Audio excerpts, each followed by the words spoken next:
দর্শক স্বাগত সবাইকে। গল থেকে সরাসরি যুক্ত হয়েছি আমি হাসান আল মারুফ। সবশেষ আপডেট জানাবো। বৃষ্টি এখন গলে নেই, কিছুক্ষণ আগেই থেমেছে বৃষ্টি। মাঠে কাভার সরানোর কাজ করছেন মাঠ কর্মীরা এবং ইতিমধ্যেই পিচের কাভার সরিয়ে ফেলা হয়েছে। যে বৃষ্টির পানিগুলো ছিল সেই পানি পরিষ্কার করা হচ্ছে। হয়তো অল্প সময়ের মধ্যেই মাঠ প্রস্তুত করা হবে এবং ধারণা করা যাচ্ছে 30 থেকে 40 মিনিটের মধ্যেই আবারও আমরা হয়তো মাঠে খেলা দেখতে পাবো। এবং মুশফিকুর রহিম, লিটন দাস, বাংলাদেশের দুই অভিজ্ঞ কান্ডারি এখন ক্রিজে আছেন।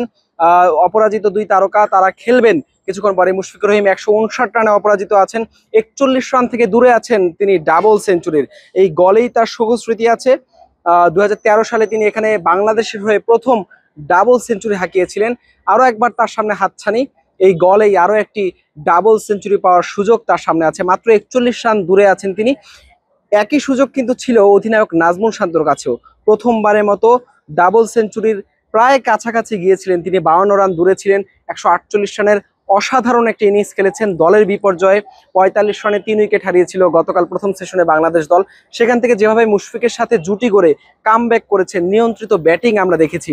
অসাধারণ ব্যাটিং করেছেন নাজমুল শান্ত। যদিও আজকে দিনের প্রথম দিকেই অ্যাঞ্জেলো ম্যাথিউসকে ক্যাচ দিয়ে তিনি ফিরে গেছেন এবং এর পরবর্তীতে মুশফিকুর রহিম এবং লিটন দাস তারা যেভাবে জুটিটাকে এগিয়ে নিয়ে গেছেন, বড় একটা স্কোর দাঁড় করিয়েছেন ইতিমধ্যে 423 রান 4 উইকেটে। এবং বাংলাদেশের সামনে এখন কিন্তু সুযোগ আছে দিনের বাকিটা সময় যখন খেলা হবে, যদি বাংলাদেশ এখান থেকে 550 বা তার চেয়ে বেশি রান করতে পারে, 600-র কাছাকাছি রান যদি বাংলাদেশ করতে পারে, আমার কাছে মনে হয় এই টেস্টে, এই গল টেস্টে বাংলাদেশ সবচেয়ে শক্ত অবস্থানে থাকবে। যদি এখন পর্যন্ত আসলে বলাই যায় এই টেস্টে চালকের আসনেই আছে বাংলাদেশ দল।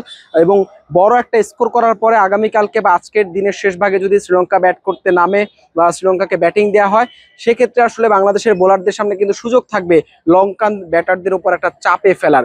সেটা আসলে কতটুকু করতে পারবে বাংলাদেশের বোলাররা, সেটা সময় বলে দেবে। তবে আপাতত আপডেট গল থেকে, বৃষ্টি এখন নেই, রোদ দেখা যাচ্ছে আকাশে।